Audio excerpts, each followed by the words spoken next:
Welcome, everybody. My name is David Wood, and I chair London Futurists. Today's topic is the science and technology of growing young, which also happens to be the title of the new book written by today's speaker, the longevity investor and visionary, Sergey Young.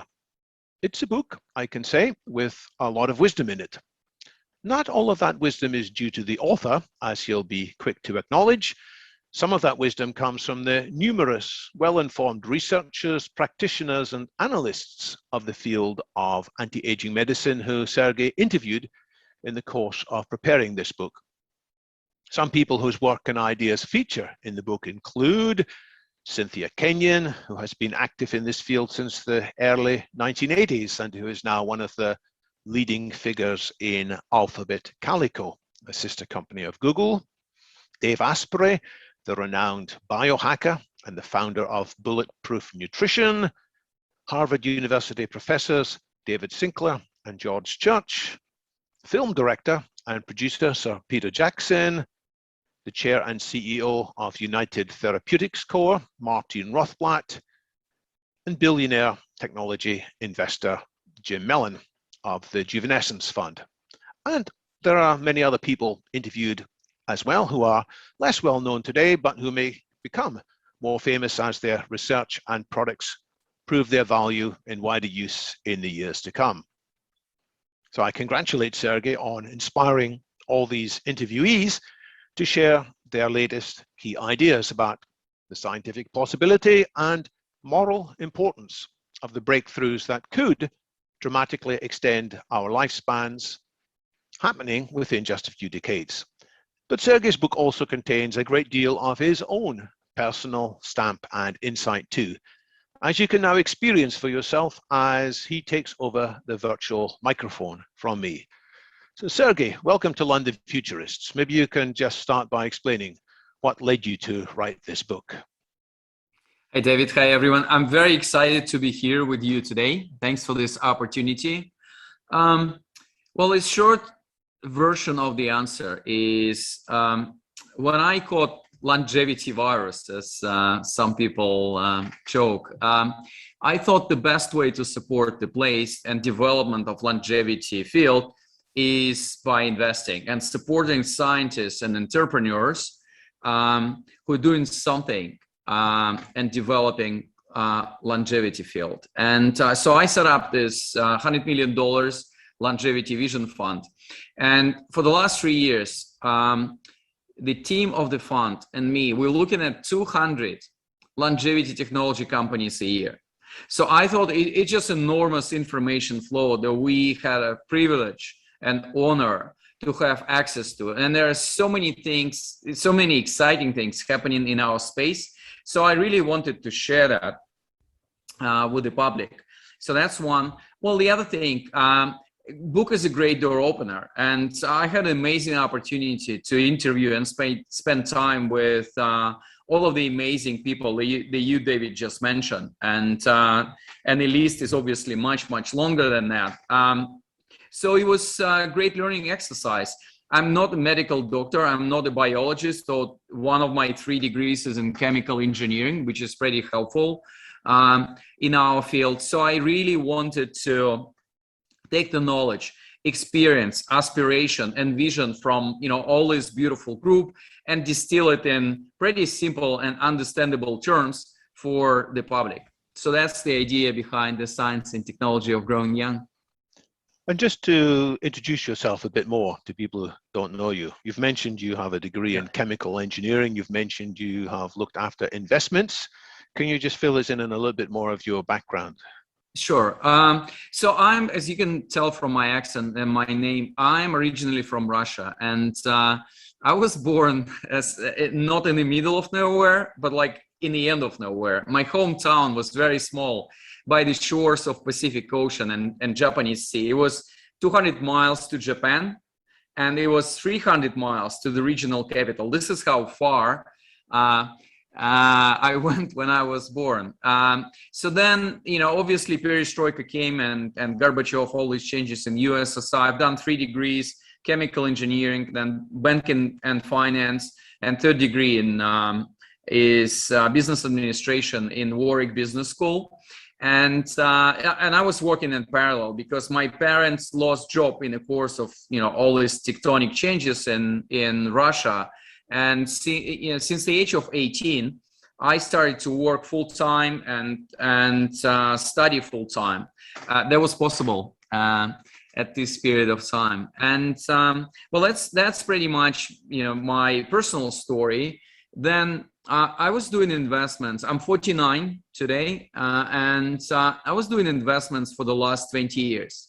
Well, that's why when I started to develop an interest in longevity and I wanted to expand and support this space, I thought, well, just continue my investing activity would be probably the best way to leverage my previous experience in this new field. I'm also doing a lot of things. Longevity is my passion.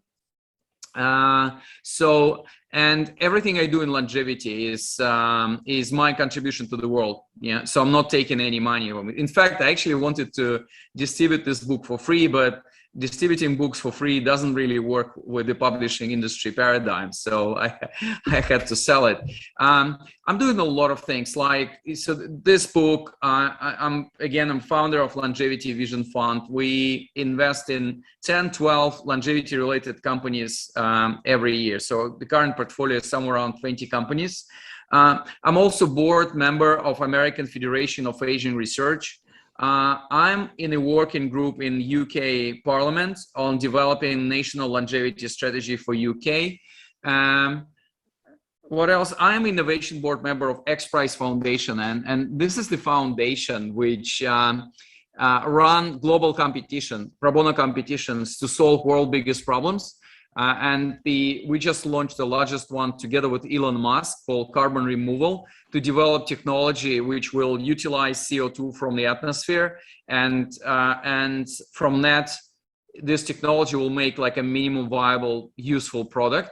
And my dream was always been to do Age Reversal X Prize, to invite 200, 300, like 400 teams from 50 plus countries to compete within this competition to develop technology which will help us to reverse aging processes in our body, obviously measured by a set of biomarkers. Well, that's probably what I'm doing in longevity space. And I'm a big fan of changing as many lives as possible.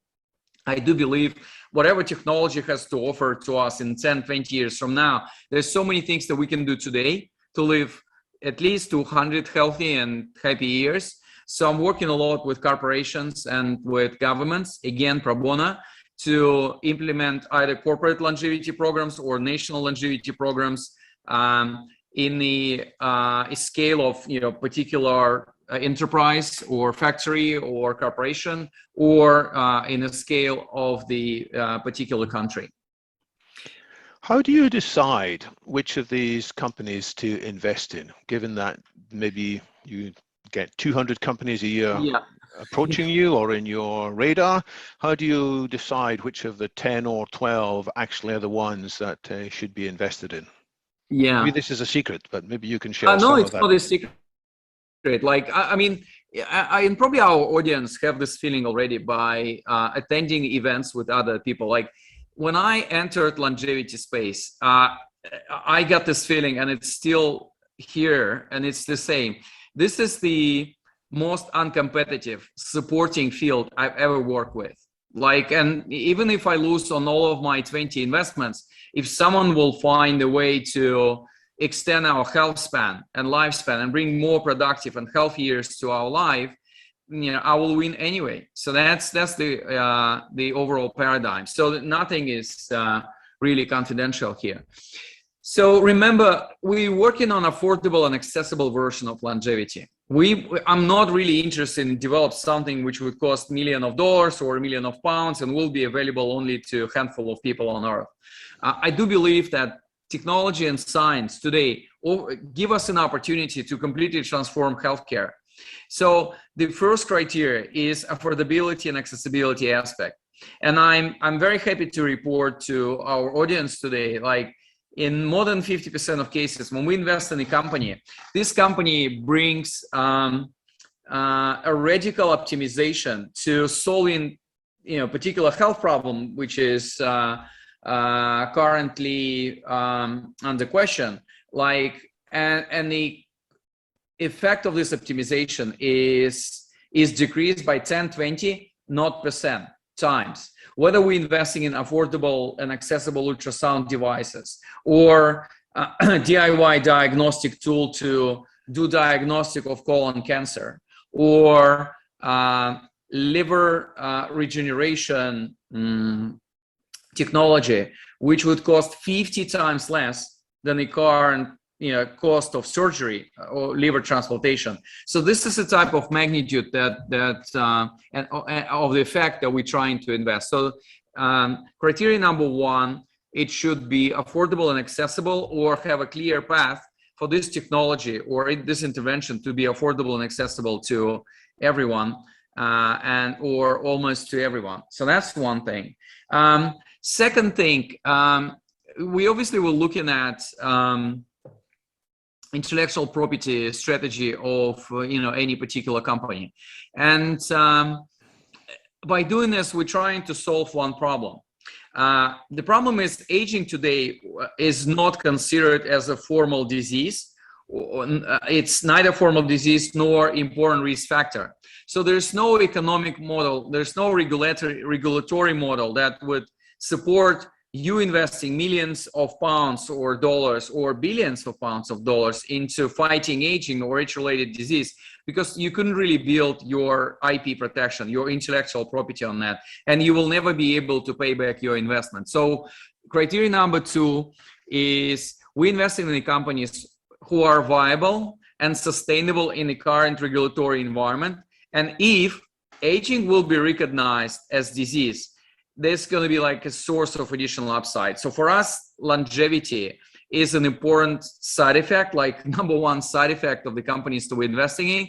But nevertheless, the company should be viable and should continue to exist, even if aging will not be recognized as disease or regulatory environment will not change. So that's important as well. And third is just typical investment criteria. Like we're looking at partnerships that this company builds with people, with investors, with academic institutions, with big pharma or medical devices companies as well. Remember, when we're making decisions, we're looking at the company for 2 or 3 months, and it's literally it's a really compressed period of time to build our judgment whether we're investing or not. So we're always looking at what this group of people, this team, what they have been building so far, and usually it's outcome of 2, 3, 5 years of their work. It's very representative.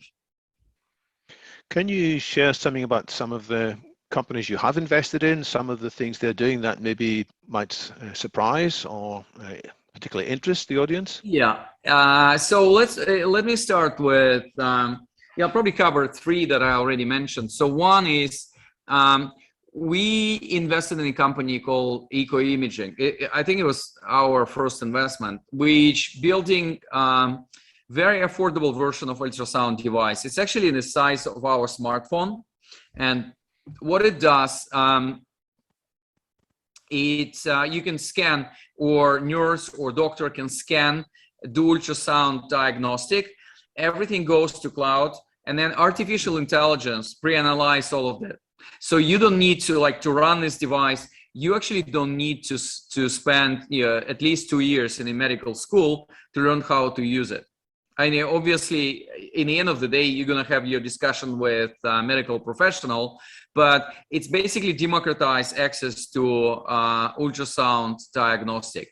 And the cost of this device is somewhere around $2,000. They go into the market by the end of this year. And just for comparison, the ultrasound device, like the large one that you have in the hospital next door, can cost anywhere between $100,000 and $200,000. So that's incredible. It's like 50 times difference. Obviously, we would need to continue to use the larger device, but like for diagnostic at home, through telemedicine, or in some of the communities who don't have access to healthcare. This is really important. We are on the way to democratizing ultrasound diagnostic. So that's one. Two, we did invest in two companies who are using artificial intelligence to disrupt and to compress drug development and drug discovery cycle. If you look at the United States, the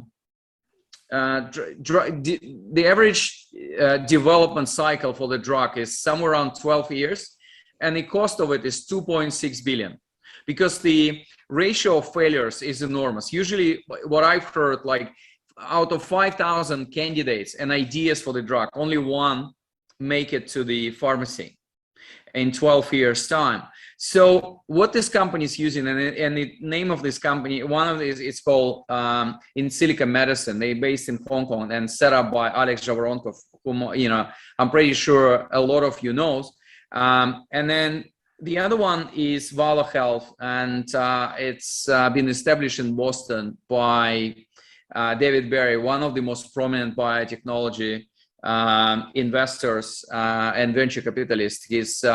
He was and he's still a partner in Flagship Pioneering, one of the most successful biotech funds in the US in Boston. So what they do, they use artificial intelligence to compress the first period or the first stage of drug development, where this company looking for candidates like chemical formulas or molecules to test on the later stage. And by doing that, in some of the cases, they've managed to compress like what it takes somewhere around 2 years in the usual big pharma setting into 2 months.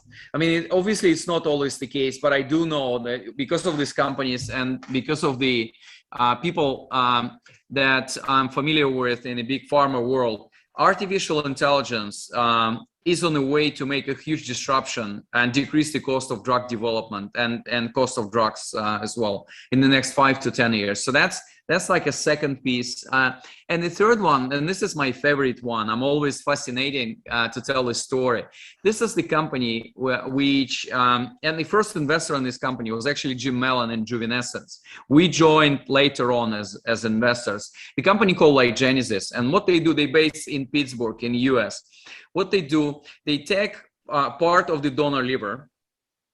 They actually take donor liver, they split it in 50 to 75 pieces. They use very simple laparoscopic operation to put it in your lymph node, actually here. Well, this is like the best place to regrow organs. And in the course of 3 to 6 months, from this very small nucleus, the new liver is growing inside your body. And it actually takes a lot of functions from liver, which is not functioning or not working properly today. Well, the beauty of this concept is, number one, we have a huge problem with donor organs. Only in US, I know the statistics from there, there are 117,000 people who are on the waiting list to receive donor organs, and liver usually is in a huge demand. And this is because a lot of organs are lost in the process of transportation. This is because not a lot of us are big fans of idea of donating organs after our death, but also because it's one donor, one recipient relationship. Like Genesis has managed to use one donor liver to help 50 to 75 patients. This is completely different. Like the cost of liver transplantation in the US is from $600,000 to $800,000. This is surgery only. Imagine if we will be able to decrease it by 25 or 50 times.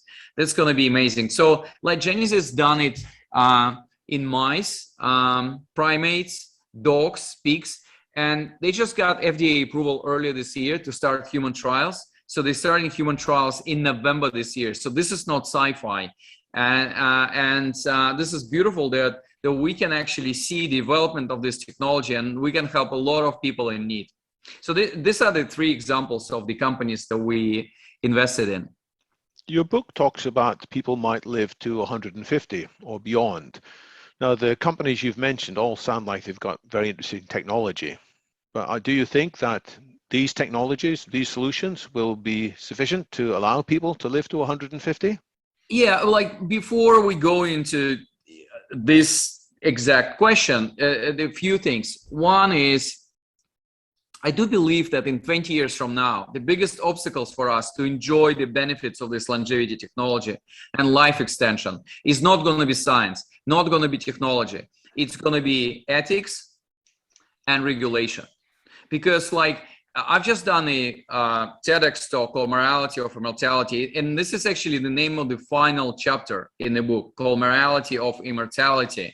And the whole notion of it is, we have created the science and technology to extend our life, but we haven't created life that we want to extend. So if we have time today, David, and if we will have more questions from the audience, let's discuss the ethical implication of all these technologies. So that's one. Two, the second caveat is, look, I don't think we're working on quantity of years only. Quality is very important, and for majority of people, the quality of our life, quality of these added years is much more important than quantity. So, well, let's just make sure that we discuss that our job and our mission is not only like technically increase the number of years that we live. We're working on health span and lifespan. And frankly speaking, people think it's mutually exclusive. Like, there's a group of people working on lifespan, there's a group of people working on health span. Within the 20 companies that we invested in, I've never seen any conflict between following these two targets, two objectives. And then final caveat before I'll answer your question is, look, I'm 49 today, and the maximum lifespan on Earth that we had, on, for the record, thanks to this beautiful French woman who died 20 years ago, is 122 years. So it's very easy for me or for anyone to overpromise. So I can tell you, like, David, of course, we're going to break the sound barrier of 122 years. But like the first year when we can check whether, you know, I can break it and live beyond 122 years, going to be in 73 years from now. So in a way, let's look at this discussion as an aspiration, as important dialogue where we can draw a lot of conclusion for today.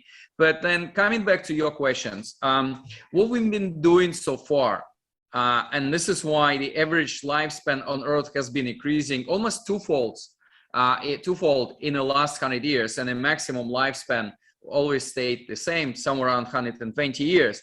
We've been avoiding early death. So we are not living longer, we're just not dying earlier. Well, that's the reason why the lifespan is always increasing. So that's today, and that's in the past.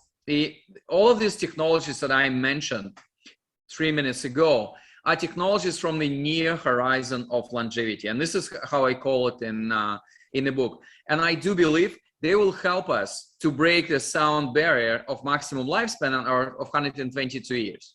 So, like, in the current biological form, I do believe we will have some species or humans who will be able to live to 150 years, somewhere around that. Again, this is irresponsible promise. Before we check that, we're going to live another 100 years. But then if we want to live longer, beyond 150 years, like 200 or whatever the number is, if you really like this idea, we would need to redefine human.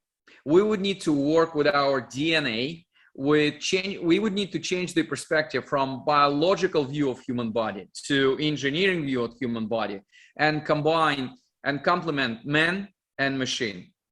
So that's like what I call far horizon of longevity. This will be available to us in the next 25, 50 years. And this is the world of human avatars, human brain, AI integration, world of replaceable organs, world of genetically modified people, and world which going to consist of Internet of Bodies. Similar to Internet of Things that we have today, world going to be,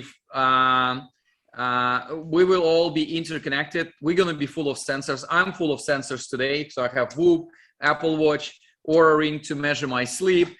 continuous glucose monitor, and similar to the cars that we currently monitor through computer and sensors, we're going to be monitoring our body. All of this is going to be interconnected with decentralized AI-run healthcare management system. And well, this is the future of the world. Again, there's just a lot of ethical implications and ethical constraints to this world. And I do believe that actually we need to start to work on the ethics of that today, not in 25 years from now. Well, let's discuss the ethics then. So what are the topics do you think most need to be raised up into the public discussion? So, well, first of all, thanks for this question, David. Well, first of all, let's talk about constraints. People always ask me like, well, Sergey, world is already overpopulated. We have 8 billion, somewhere around 8 billion people today on Earth. Well, if you're going to extend the lifespan and health span of the people, we will have overpopulated Earth. So yes and no. First of all, if you look at some of the research which has been published, and I think that the best one we've seen was published in Lancet early last year, which do the mathematical modeling of the world population, how it's evolved in the next 80 to 100 years. You'll see that the population of Earth will peak somewhere around 10 and 11 billion around 2015, 30 years from now. And then this will go down somewhere to around 8 billion people by the end of this century. Why is that? Because of very low reproductive rates. We've been so successful with offering people alternatives outside their family life. And so reproductive rates, like for one woman in developed countries, we have 1.3, 1.5 kids. So the population of Earth actually will decline after 2050 rather than increase. Like China alone will lose 600 million people, from 1.4 billion to 0.8 billion in the end of the century. So it's not like, I don't feel like we have an option whether we work on life extension and health span extension. I do think it's almost like necessity to respond to this demographic crisis. So that's one. Second thing, other resources, I'm not concerned about energy. We've seen in our lifetime how the cost of renewable energy decreased exponentially. Or the same goes with food. Like when people ask me, like, Sergey, like 1 billion people on Earth are hungry and don't have proper access to food. Look at US. Every night in the US, 45% of the food goes to waste from our households, from supermarkets, from restaurants. We have plenty of food on this planet. We're just really inefficient with redistribution of that. So let's just come back to the underlying question. So what are the more like the biggest ethical issues that people see behind the concept of morality, of immortality, or radical life extension? Few things. One is inequality gap. So you can see like every year the gap between rich and poor is increasing, and we still haven't managed to find the proper answer to that. I actually do believe that affordable and accessible version of healthcare and longevity should be universal, basic good and service, should be offered to everyone for free. And think about this: if technology and science will help us to decrease the cost of interventions by a factor of 10, 20, 50 times, we have the opportunity to do so. So I do believe all of these technologies can be unifying theme for the planet, for the nations, rather than the theme which would continue to divide people. So that's one. Second piece is about our relationship with Mother Nature. If we live in 75 years, some people can afford to live this in pretty irresponsible way, because, well, they would just think, okay, my grandkids will need to sort it out. I will not face the consequences of my own actions. Well, if we live longer, if we live 120 or 150 years, we will face the consequences of our own actions. And I think, with what is happening in global warming today, we already start seeing that. So it's time to take back responsibility and control, not only for our own health, but the health of our planet. And the third one is probably about social constructs. Like, you know, all these social constructs that we have today has been developed for the world, where average person lived for 35 or 45 or 40 years. Well, think about marriage. 2/3 of the marriages in developed world, in majority of countries in the world, end up with divorce in the first 5 to 7 years. So we need to be more creative to help people to define their mutual responsibility to raise the kids, like kids raising partnership, whatever the form is that. It's unfortunately, it's too binary to define the whole relationship and mutual interdependency in this world, or this whole concept of retirement and work. It's so binary. It's I'm either working full time or I'm retired in the age of what, 65, 67, depending on the country. If you listen to Dan Buettner, the author of the Blue Zones book, he says the 2 most dangerous years in your life is year of your birth, because we still have pretty high infant mortality, and the year of your retirement. Why is that? Well, people retire and they change completely their modus operandi. Their social circle is very different. They lose the opportunity to share the wisdom, to continue to contribute to the society, to their working place. Well, that's another outdated concept. But like, and there's, I'm about to finish, but like one of the most fascinating for me, and I still haven't found the answer to that, is you think about immortality, or you think about radical life extension. I'm not a big fan of immortality. I'm actually against that. I still want to die in the age of 200 healthy and happy years. But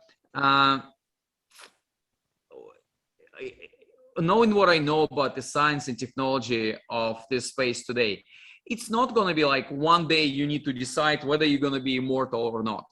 It's very likely to be your series of life extension decisions every 2, 3, or 5 years, when you need to decide whether you're extending your life or not. Well, think about this. In the current society, today's society, it's called suicide.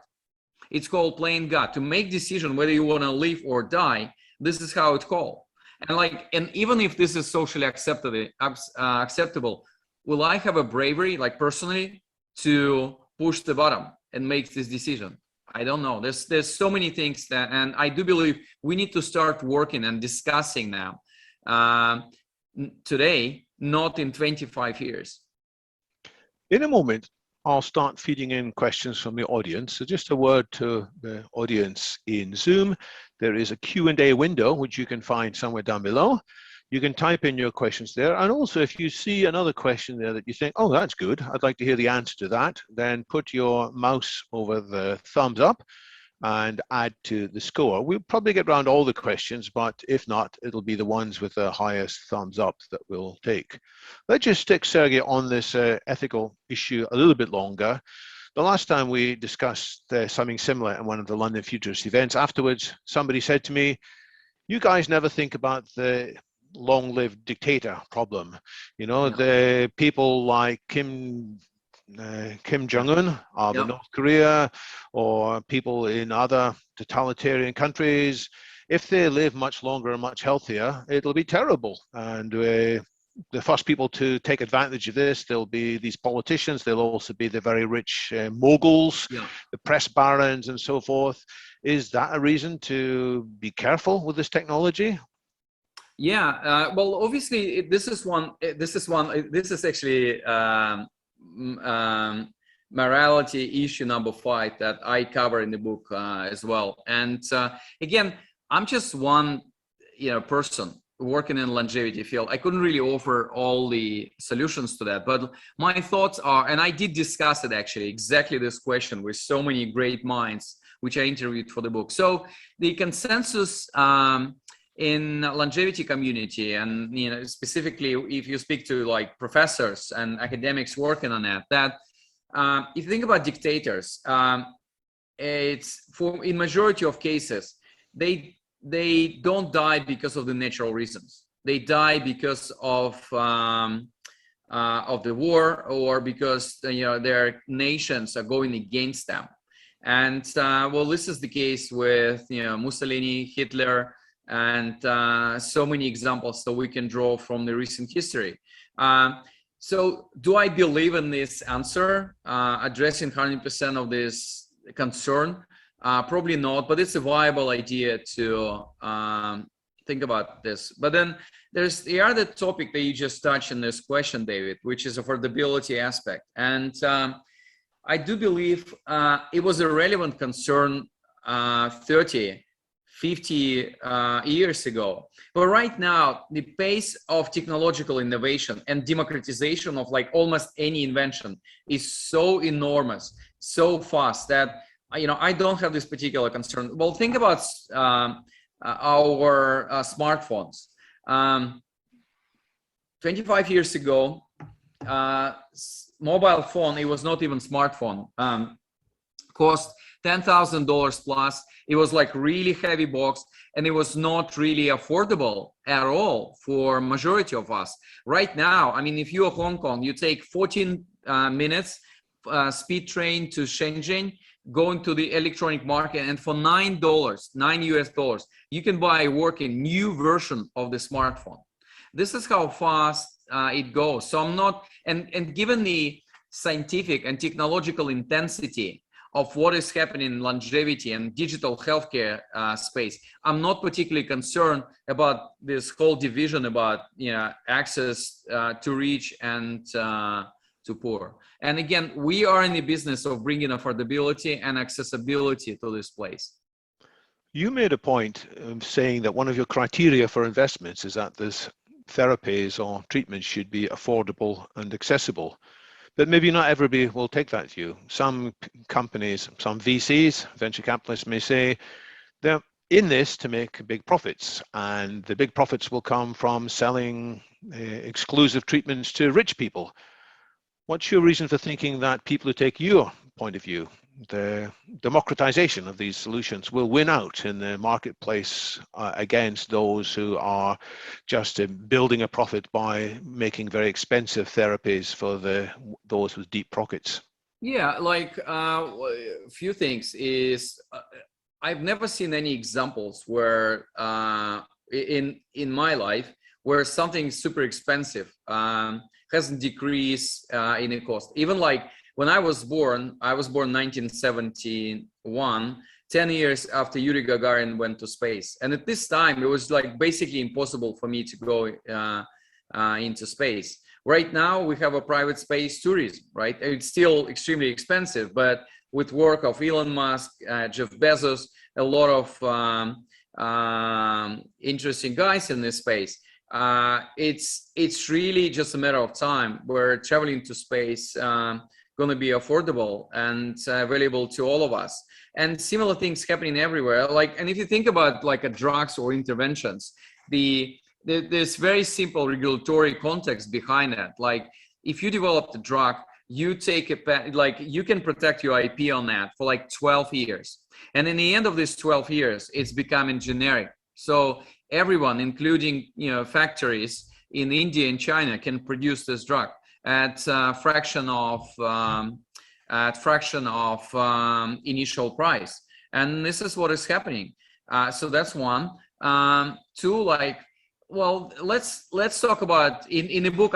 One of the chapters dedicated to longevity in appeal. I do believe in 5-10 years from now, we're gonna have a special class of drugs which impact not only one particular disease, but aging processes inside our body and fight age-related diseases. Like, one of the candidates for this drug is generic called metformin, and I'm pretty sure this audience knows about this. So this is very old diabetes treating drug. I just had a discussion with Neil Barzilai, and you probably know him as well. So the man behind TAME trial, the trial where metformin is going to be tested as an anti-aging drug rather than diabetes drug in the next few years in the US, with at least 3,000 people participating. So the funny story, metformin for the trial is cheaper than placebo. Can you imagine that? So this is how cheap the generic drugs or technologies can be. And if example with metformin and smartphone is not really convincing, you can think of some other things which were like ridiculously expensive when you were at the 10, 20 years from now in the past, and you can afford today. The top question so far in the vote is by Neil Kane, and he's asking what you think about a concept. He calls it the longevity singularity, but more often it's called the longevity escape velocity. That at some stage quite soon, instead of the average life expectancy going up by 2 or 3 months every year, which is sort of what it does now, it'll be going up by 1 year every year. So at that stage, so long as we remain healthy and take whatever therapy is there, we could look forward to an indefinite lifespan. Is that something you believe in? Is that a nice marketing phrase? Or do you see that within, I don't know, a decade or two, we might actually reach this longevity escape velocity? Yeah, so I mean, this is very known concept, and thanks for your question, Neil. Few thoughts on that. Obviously, it's a useful framework and paradigm to keep in mind when we think about longevity technologies and the progress in this field. So that's one. Two, as I said in a little bit earlier today, our life extension and our choose to be immortal or live radically longer is not going to be one point of time. So it's going to be regular decision every 3, 5 years. We would need to make a decision whether we're extending our life or not. So this is explanation. This is just another example of longevity escape velocity point of time. Will we reach it at some point of our time? Within the evolution? Yeah, I'm pretty sure yes. Will we reach it in the current biological form?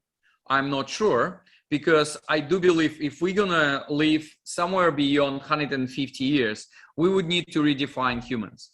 And so it's gonna be space for augmentation, space for human avatars, either robotic or virtual ones, integration between man and machine, and like we will have an opportunity, or we need to like do a backup of our brain activity for the last month, similar to what we do with computers. So I do believe we will be able to live not 220, but 250 in the current biological form.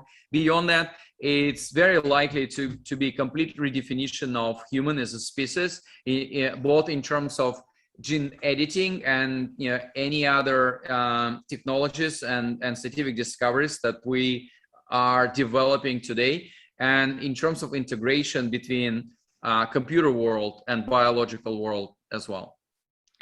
I'm sure we can discuss that further soon, but let me take the next question on the top of the list. It's by PNJ, who is surprised when you said that you look forward to dying at 200. So why would you want to die at any age? Yeah, I don't know, man.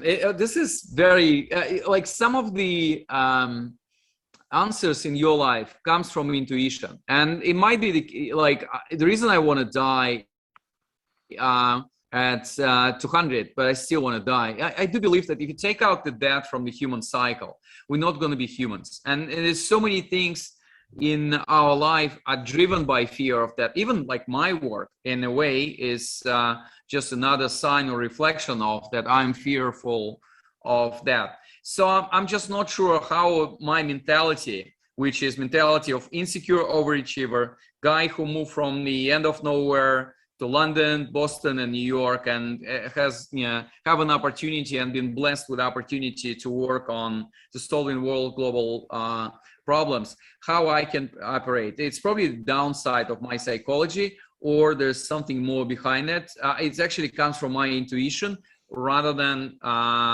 from like a work of my brain. So you think that you'll have listened to all the music that you want to listen to, and studied all the mathematics that you want to study, and explored all of the universe that you may want to explore, and met all the interesting people, or read all the literature by that stage? Yeah, I think it comes down to us having freedom. If people want to die, for whatever reason, that's fine. What I find objectionable about aging is that people who have plenty to do and want to hold on to life longer cannot, and they have to make some kind of a accommodation with aging and death. Yeah, well, this is very interesting observation. Well, like from my experience, people go like really binary with when they hear about the opportunity to live longer or indefinitely. Like people take really binary views on that. For some of the people, they're like, Sergey, living to 200. What exactly I can do now? Like, what is the trick? Tell me immediately. I'm up for it. And some other people are like, longevity, such a depressing concept. So, you know, I really don't know. But I've seen how people get divided and groups get divided on this simple premise and this simple question. Well, there is some discussion on exactly that point now online. Wilfred has raised a couple of questions about, well, what's so great about living to long lives, incredible ages? Already companies are trying to encourage people to take early retirement because in many companies you need to provide room for promotion for younger people. And in any case, if you're unable to have children after a certain period of time and it's hard to find employment, again, does that mean that ideas of longer life will be dispiriting and depressing? Yeah, well, these are all very important thoughts. And I remember my interview with Jamie Metzl, the author of Hacking Darwin book, and David, you probably know him as well. He wrote the whole book on covering that topic. So a few things. One is, I do believe that the world of the future, the world where we're going to be living substantially longer, will be a completely different world in comparison to today. So what I mean by that this whole concept of work, this whole concept of retirement, going to be changed. And if you want to work, like we will be living in the world of universal basic income, of universal access to healthcare, and a lot of public goods and services. And they will go just for free. They're going to be available to us. So we will have more time to become a better version of ourselves. And if you want to work, that's okay. If you want to be an entrepreneur, that's great. Or you can just realize your dreams, or you can travel. You can go to the Mars. So that's this is the world of the future. And in terms of our ability to reproduce and what's the point of living if we will not be able to have children? If you will take a look at the last 20 to 40 years, you will see that our reproductive function is kind of, can I say detaching, right? Yeah, is diverging from our everyday life more and more, right? We have, CRISPR babies, we have, well, so many technologies to help people who are past their reproductive age, we still can have their own kids. And this will continue. I couldn't really, this is not my area of the biggest expertise. I couldn't really tell you like how far we will go from it, but I'm pretty sure that some reproductive limitations that we have today because of the way we evolved through the history of humanity will be lifted, and we'll have more opportunities to have kids in the future, almost in any point of our time. But then the question is like, what do you do with kids from different generations? This is great. And then your family becomes really massive. I was just doing while writing the book, I was doing the back of envelope calculation. Like if I'm going to be turning 150 and I would like to invite, all my immediate family and all my friends. It's going to be like party of the size of 15,000 people. What do? I would need to rent a stadium for that, or do it in Zoom or whatever the platform or opportunity, or met with virtual reality. What will available in 101 years from now? But that's very interesting question, and we need to ask these questions more and have a debate around them. You mentioned Jamie Metzl in his book Hacking Darwin, and I had Jamie Metzl as a guest on a London Futurist webinar about a year ago. His book is indeed very interesting because he talks about different ways in which people may have children in the future. Instead of children needing to be grown inside a woman's womb, increasingly they can be grown outside of a womb, and they might be fertilized from cells taken not just from the ovaries, but other parts of the body could be turned back into egg cells and sperm cells. So it may be that as well as the abolition of aging, we'll have the abolition of the menopause. And it might be that people who are much older than current parents, they'll be younger in body and they will be able to have children as well, which I think complicates the argument about the demographic changes.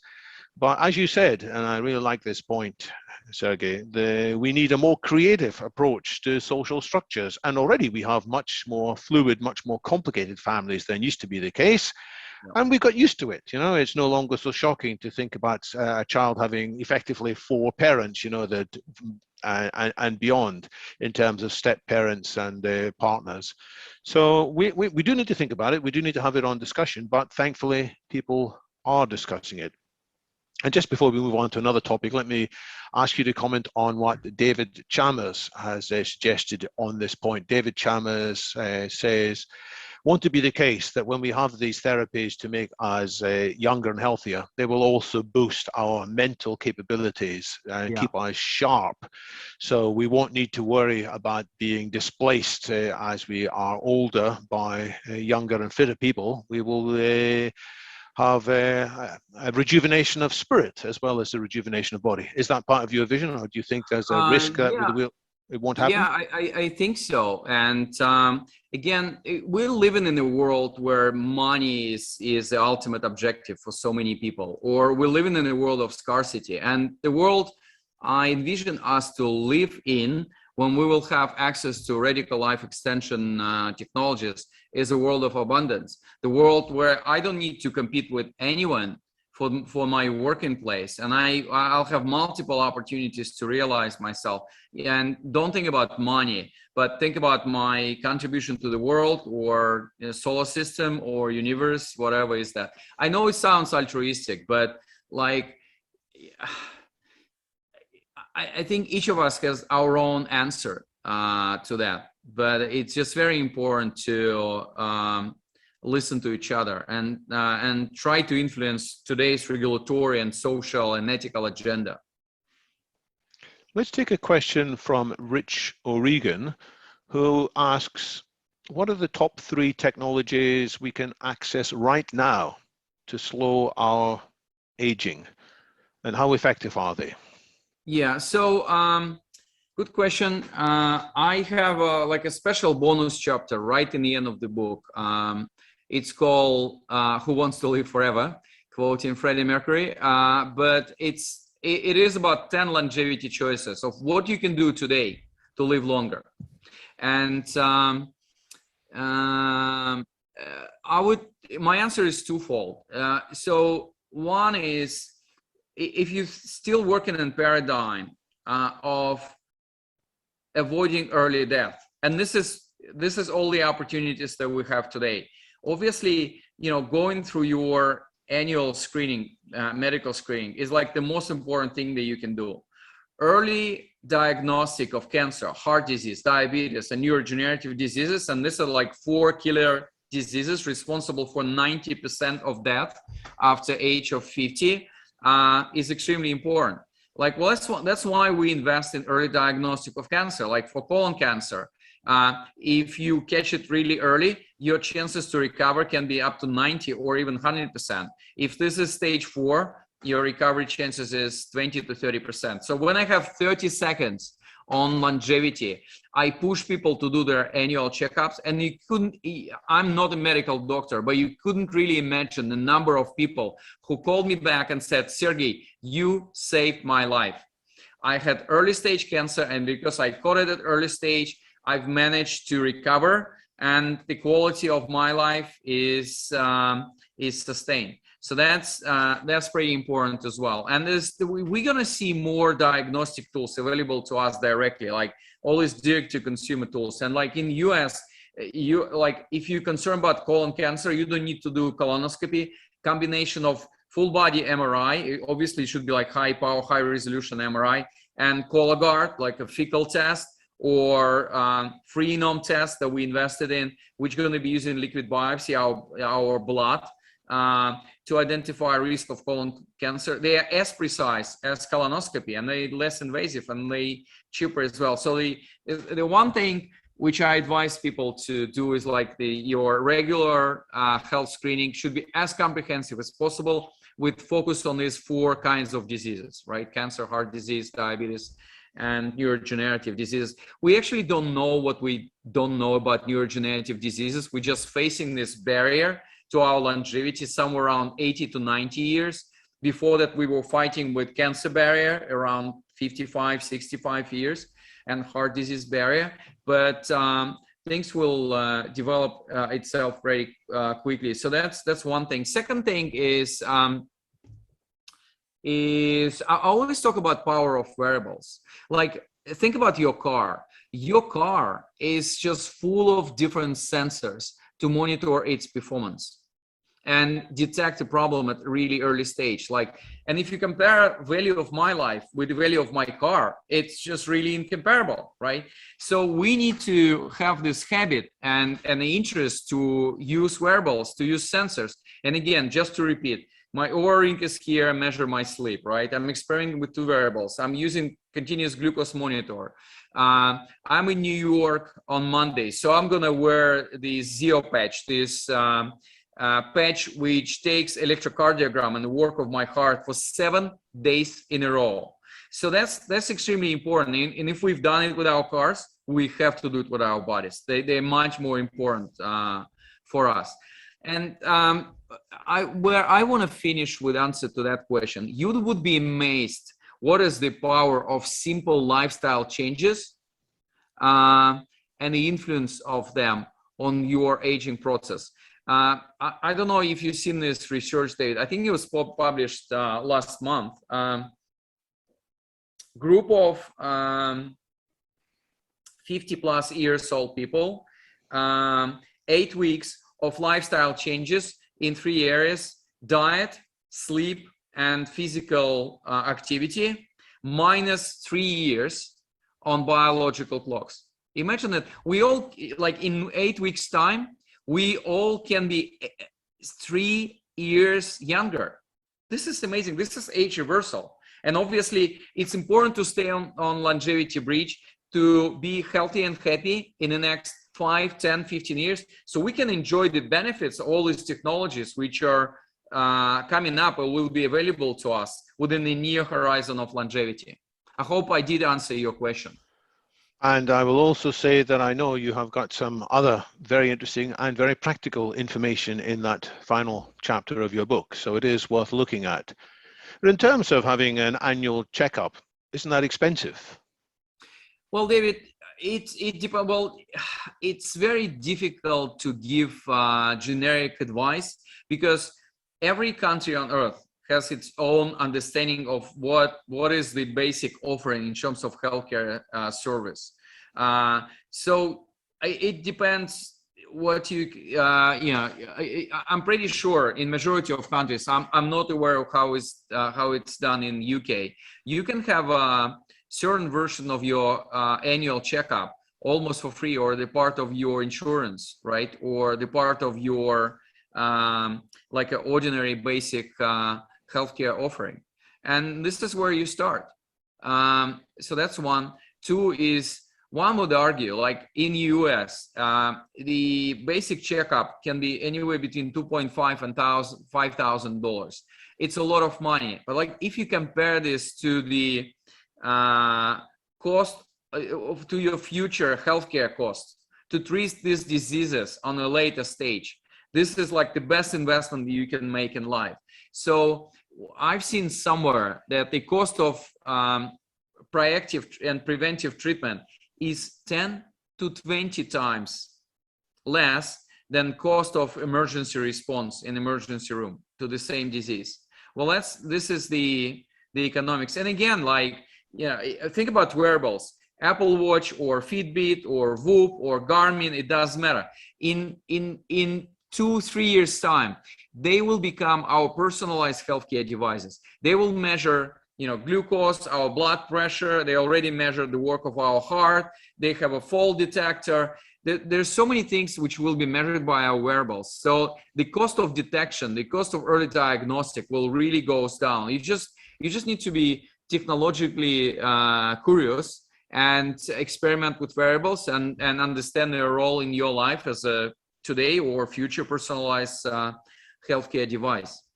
And just a little bit further on this, you mentioned that you are on various advisory councils. You speak to politicians, amongst others. Do they get this? Do they understand the economic benefits of investing in preventive healthcare? And do they understand that if we could actually push back the average life expectancy and retain health, it would have huge economic benefits? Or are they just, how much of this do they understand? Yeah. Well, working with, let me be very transparent. Like working with governments is the most disappointing type of activity that I do. And there's a logic behind that. I actually love working with corporations. They're commercial enterprises. They have hierarchical structure, clear priorities. So if you get buy-in for the corporate longevity program from CEO or the founder and head of people, it's like 50% of success. And it is with very minimal investments, sometimes with zero investments, you can change life of thousands of people. Like the largest corporate longevity program that I've done, again for free, was 300,000 people in 20 plus countries. It was one of the largest financial institutions on earth. So, let's talk about government. Think about this. Government is busy all the time with sorting one type of issues. They should be both urgent and important. And the problem of national health is always important, but never urgent. That's why it gets, with exception of 2020 and COVID, the external shock that we had. Well, this is the problem. They only understand it's important, but there's something urgent always come up. And again, I still haven't found the answer to that question. I've seen very few governments on earth. Usually it's pretty small countries, up to 10 million people population, who understand the beauty and importance of managing public health. Like Singapore, United Arab Emirates, these are the examples that I have. Yeah, so I was going to ask you about Singapore, because it does seem, from my experience of their civil service, that they are more organized on this topic than at least some other countries. So there are some. You said it was a bit depressing working, or disappointing working with some governments, but hopefully there will be some more inspiring interactions you've had as well. Yeah, like the government of Singapore doesn't need me. I need government of Singapore to learn from them. It's been amazing, and what they do there. This is a great subject just to illustrate one thing. Great healthcare doesn't need to be expensive. So US has the most expensive and the most inefficient healthcare system in the world, in developed world. US spends 18% of its GDP on healthcare. And you know what? For the last 5 years, pre-COVID, 3 out of 5 years, they had decline in the lifespan, in the average lifespan in the country. This is ridiculous. UK, as far as I recall, spends 8% of GDP on healthcare. And UK numbers are better in terms of life expectancy. And in Singapore, who shares first place in the world, both in terms of health span, average health span and average lifespan, with Japan, spends what? 5% of its GDP on healthcare. So it doesn't, like, the best healthcare doesn't really need to be expensive. Let's move back to questions from the audience. The one at the top now is by Didier Cornell. I think I know what your answer is going to be, but let's ask it anyway. He's asking about progress with maximal lifespan. He points out that person you mentioned earlier, the French woman Jean Calment, who is the world record holder with 122 years of age, she actually died 24 years ago now in 1997. The nearest aged person to that today is a Japanese lady, Kane Tanaka, who's 118. Do you think we should prioritize boosting that maximal lifespan, or do you think it's going to come almost automatically from all the other interventions you've talked about? Yeah, the second one. I do think it's going to be like a positive side effect from working on helping people to live longer, healthier and happier life on average. Well, that's why my mission is to change as many lives as possible. In fact, it's changing 1 billion lives by bringing this affordable and accessible version of healthcare. I'm not really in the business, because the maximum lifespan will always be like for a few ones, while I'm really interested in the bigger numbers for this to become a universal basic right, good or service. So that's one. Second thing, I do think that there's something wrong with our model of longevity today if we look at centenarians, because today's centenarians are not a best example of how to live longer. Almost all of them, and if you look at the study, like it's 70% of cases, their ability to live longer, above 100 years, were genetically predisposed. They just been lucky in genetic lottery in a good way.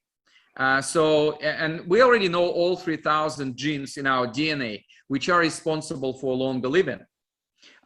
So they just, like Mother Nature gave them this blessing, and this is why they live beyond 100 years. Obviously, they haven't done any stupid choices in terms of the environment and taking unnecessary risks. But like in a lot of cases, they just not the right example for us today on how to live longer. That's why you will always like find someone who will say, oh, come on, my granddad, he was just living 200 years and he was smoking until his last day. Of course, you know, these are the people who are genetically predisposed to live longer. And well, that's why genetic solution to aging is one of the avenues that we will be exploring, how to influence the part of these 3,000 genes who are responsible for aging in our body to make us living longer and healthier. Demetrius Vayenas asks about the fact you mentioned that it takes 12 years to put a new drug into the store, and for each successful one, there can be up to 5,000 failures. Do you have ideas on doing this kind of research better? Is the risk that we have a current winner-takes-all model in which people keep a lot of the research secret, and then each company fails in the same way without realizing they're failing in the same way? Would collaborative research go faster, or do you have other ideas on speeding up this sad, slow process? Yeah, great question. It's $1 trillion question. I like it, Demetrius. So what do I think? I do think, well, let me be a little bit provocative here. I do think that the current model of the industry, like whether it's big pharma or insurance-based medicine, is outdated and needs to be changed. But I do believe the changes in this world will come not from old players doing new things. The change in this world will become from new players disrupting this whole space. That's why I'm talking about Amazon, Apple, Google, Microsoft, which will be the largest healthcare companies on earth. That's why we are embracing and supporting the companies who are using artificial intelligence, leveraging the wisdom of a lot of research. It's just some sort of collaboration done not by humans, but by machine, to make sure the drug discovery and drug development process is much more effective and relevant. And my final thought on that is regulation needs to change as well. In some of the countries like US, we have extremely conservative regulatory system. And you know what was the biggest driver of this change? COVID. Like before COVID, 20% of doctors were considering one day using telemedicine. 1 year later, 50% of doctors doing telemedicine every day. Well, this is unfortunate reality. We do respond to external shocks, and this is how regulation has evolved. COVID, for good or for bad, done more things to change the regulatory environment in the US and in the world than any other efforts that we took. And it is amazing how quickly some of these vaccines were developed. I'm glad they were tested, because there's a lot of people who are still scared about vaccines being untested, and there were in the past some vaccines that were released without proper testing, which did have bad side effects, not many, but some. So I'm glad there is testing, but I'm with you, we have to find ways of doing that testing faster and smarter, and maybe better AI can help there too. Yeah, I agree. There's a question from Terry Arabi, which is more personal. When you've mentioned you've had some personal epiphanies, you caught the longevity bug at some stage. Now that you've been in this field, has this caused you to rethink what humans are for? You know, instead of just thinking, well, we are here to live 70 or 80 or 90 years and then make way for new generations. Do you have new thinking about the potential for humanity? Yeah, that's a very good question, Terry. And well, it's been very humbling to be a longevity enthusiast. And well, I don't feel depressed about the things that I'm about to say in a minute, but some people think they're pretty pessimistic. I think we all overestimating our importance within the evolution.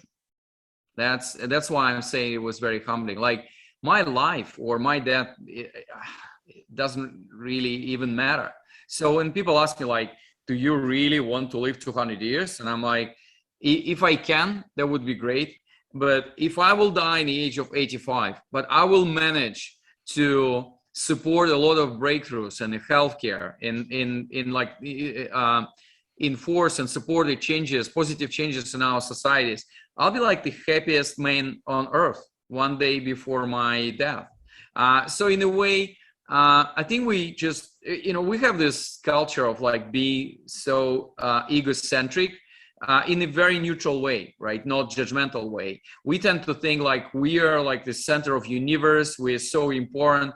And we're not. We're just one of the species on Earth who just won in this evolutionary contest. And well, let's see what will happen. Who knows? Probably we even like just transitionary form of humans before going into humans 2.0, where the man and machine going to be integrated. When you say you feel that you're just one person, but you have done a lot. You've done the longevity fund, and now you're doing the Age Reversal X Prize. I wanted to ask you about that, by the way, because why do we need an X Prize more than just the various existing investments? And what do you hope to accomplish from that? Yeah, so simple question is, longevity is underinvested. And without the change in regulation, it's going to be very difficult to draw the talent and investments there. And what X Prize does is it builds on enthusiasm and builds on passions of the people. So 200, 300, 400 teams around the world, they're going to be self-funded. They would need to look for their own funding. And I do believe that the current system where we delegated all longevity and healthcare research and development to big pharma, academic institutions, governments, is outdated, and we need to have like a fresh blood and more thoughts and new talents in the space. That's why this incentive-based competition, where the winner or the short list of the winners will get the prize, is an amazing way to support development of this space. At this point, I would like to mention something that David Chalmers has been raising with me in chat. David Chalmers has recently been appointed as the Executive Director of SENS Foundation Europe. And that is one foundation that is backing investment in companies that maybe aren't yet attracting private funding from VCs. So David mentions that if you have an Amazon Smile set up, you can nominate sends as the recipient of the donations. And so when you buy books on Amazon, it doesn't cost you a single penny more than currently, but that small portion, I think it's 0.5%, can be redirected. So David's just posted that information now into the chat window. So that was just one way in which people can help. What else do you think, Sergey, people can do if they're inspired by this and they think, actually, it would be good if more people were thinking harder about these issues and pursuing creative solutions to healthier living rather than just more of the same? What should people on this call be thinking about? Human health and longevity is a very important and risky space. Risky in a way, it does require professional education to give advice of what kind of needs to be done and how we need to live and change our life and our health routine. But what I wanted to say, it all starts with a personal choice. Don't think about billions of people. Well, think about your life of your loved ones, of your family, your friends, and your community, and try to change it. There's so many things that we can do today, like in terms of, underlying importance of annual health screening. Don't dine stupid, just making good choices, not taking unnecessary risks like driving motorcycles or do tobacco smoking, which is like tobacco smoking is just minus 10 years from your life statistically, or be more responsible in your lifestyle choices, or changing the diet, like decreasing the calories by 15 to 25% will extend your lifespan and health span by 3, 5, even 7 years. So start with you, be an example. And I've seen a lot of cases where change in one person stimulated the change of communities around. This would be my advice. I know we have this tendency of like thinking global, like, I need to join the movement. I need to change this, I need to go to the street to protest. But like, it's time to take responsibility for your own health. Think about this. We delegated almost all our health-related decisions to other parties, to doctors, big pharma, insurance company, government, healthcare providers. I'm not saying you should be like the one making this decision, but you should be an important part of dialogue. So go on discovery path. Try to understand your own biology, how your body works, what your body responds to in a good way. Well, this is amazing start, and this is where I started, and I really enjoy it. We're almost out of time for the first session of this event.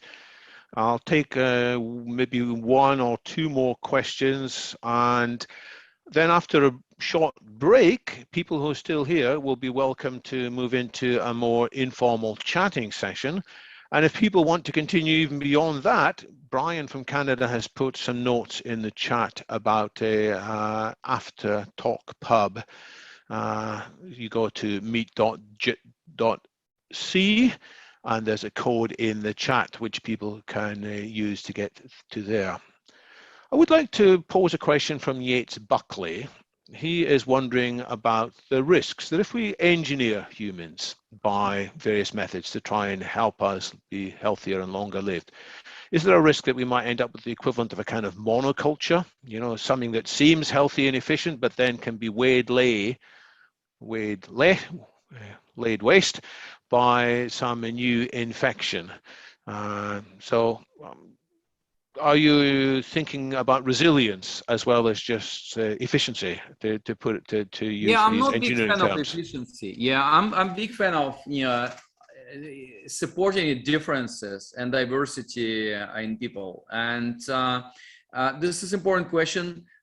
Frankly speaking, I don't have an answer. And I do believe while we will have humans on Earth, we'll always have enormous diversity of backgrounds, priorities, values, interests, objectives, feelings and emotions, and creativity as well. So I'm a great believer in that. Thanks. But this is more like a belief, right? So I couldn't really build the logic behind that. And you've mentioned several times that you have an understanding of some parts of this topic, but there are many other topics where other people are potentially expert. Steve Buss, who is in Oregon, he raises a question about how we can integrate all the knowledge that many people have. I mean, he's worried that there are actually good findings which haven't been brought to sufficient attention.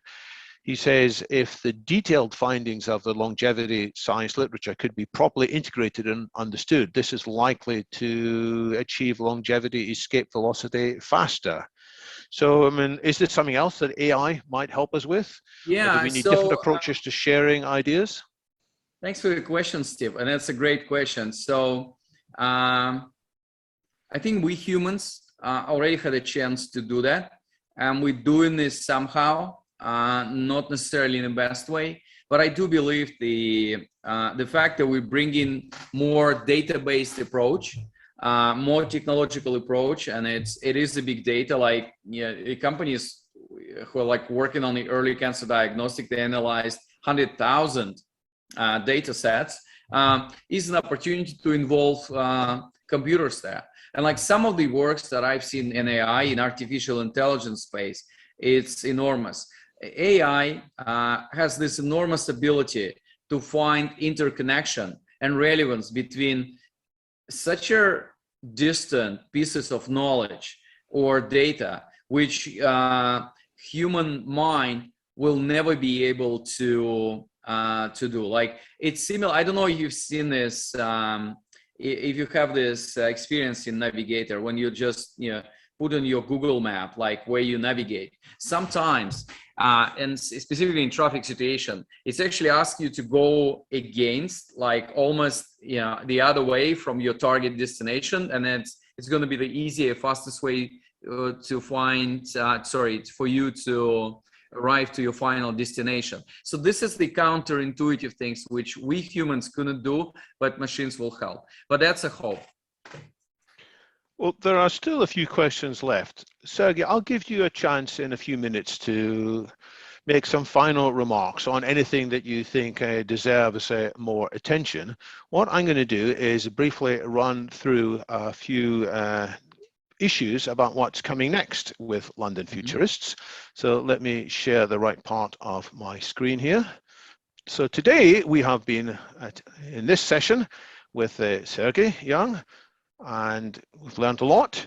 We are coming to a similar topic in 4 weeks' time.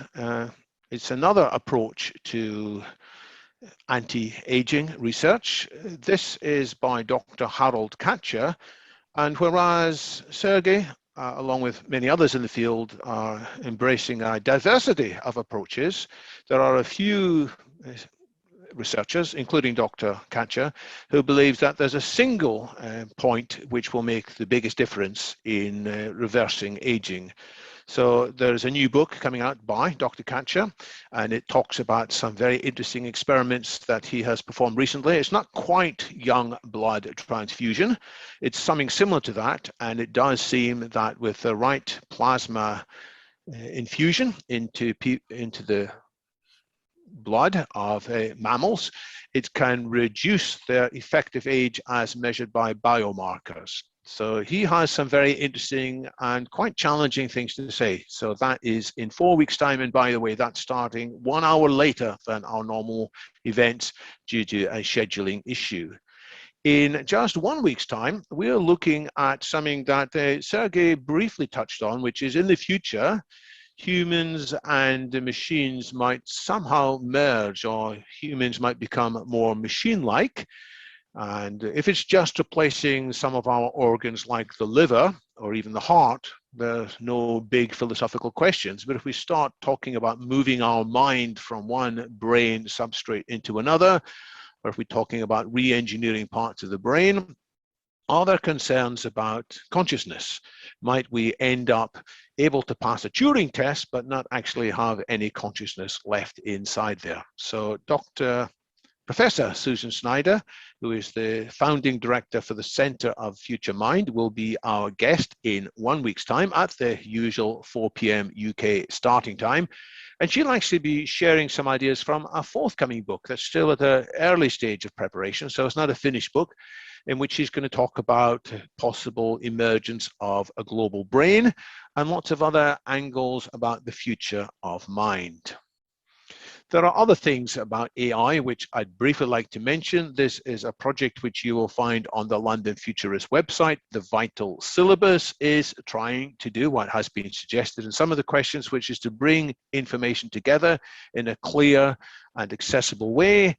And there are some videos that have been added in the last few days on the subject of AI reaching artificial superintelligence level and all that might follow from that, the good and the bad.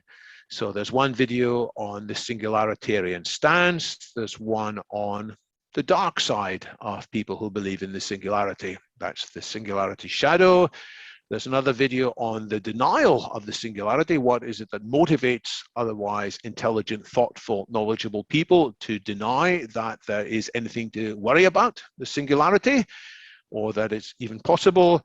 And the fourth video in this series, which is currently available, is an introduction to what I call the singularity principles, which are recommendations to increase the likelihood that oncoming disruptive technological changes will be profoundly positive for humanity rather than deeply detrimental. These are all online resources. There are currently no fixed plans for London Futurists to meet in real life yet. Perhaps later this year. I will point briefly to one real life meeting which is taking place in October in the city of Madrid. It is Transvision 2021. It's the latest in a series of conferences that goes all the way back to 1998 with the theme of designing the future, using technology wisely so that we have a better future for everyone. More details of that are on the website at transvisionmadrid.com. And by the way, as well as having 3 days of formal presentations and discussions, there are optionally 2 more days in which people who have made the effort to travel to Madrid will go along with other futurists to sightseeing, and surely discussing futurist topics in the middle of that sightseeing as well. So details are online.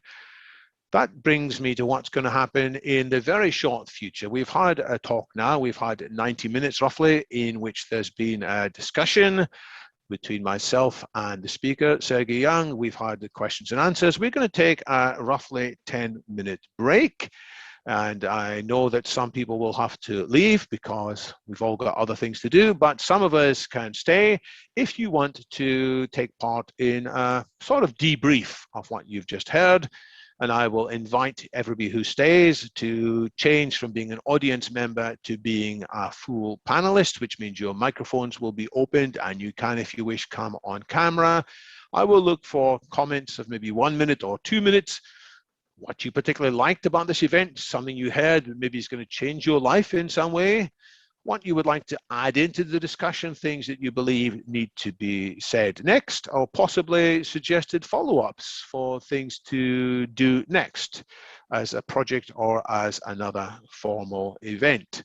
So that will take us back to what we've heard today by Sergey. What are your final remarks that you'd like to have people carry with them as they move on, Sergey? Well, first of all, I just wanted to say thank you. It was really enjoyable discussion and so many thoughtful questions. I took some of them to reflect, and it's always important to receive this high quality input and challenging input like I had today. Well, I do think the whole premise of the book is we're all going to be living longer or radically longer. So it's time to rethink, our usual paradigms and rethink our personal health strategy, family strategy, financial strategy as well. And it's very important to stay on longevity bridge while we're waiting for this brilliant technology and science to arrive. And obviously, there's this whole topic of ethical and moral aspects, and change should start with us, with our own choices. With this, stay healthy and happy. It was really enjoyable time today. Thank you. Well, it was really enjoyable to browse my way through this fine book, which I was pleased to receive an advance copy, which gave me lots to think about. There is packed full of information, some of which I knew, but others was certainly refreshing, and I searched that online as a result of that. And there's an energy and a drive there, which I also commend. Sergey, thanks so much for sharing all these things. I will send you a copy of the questions in the chat to reflect on if you wish. And now I'm going to terminate the recording and terminate the session, but it's now 32 minutes past the hour, according to my computer. At 40 minutes past the hour, those who are still here, having stretched their legs, recharged their coffee, or in my case, green tea, or anything else healthy, will be welcome to continue. So thank you very much.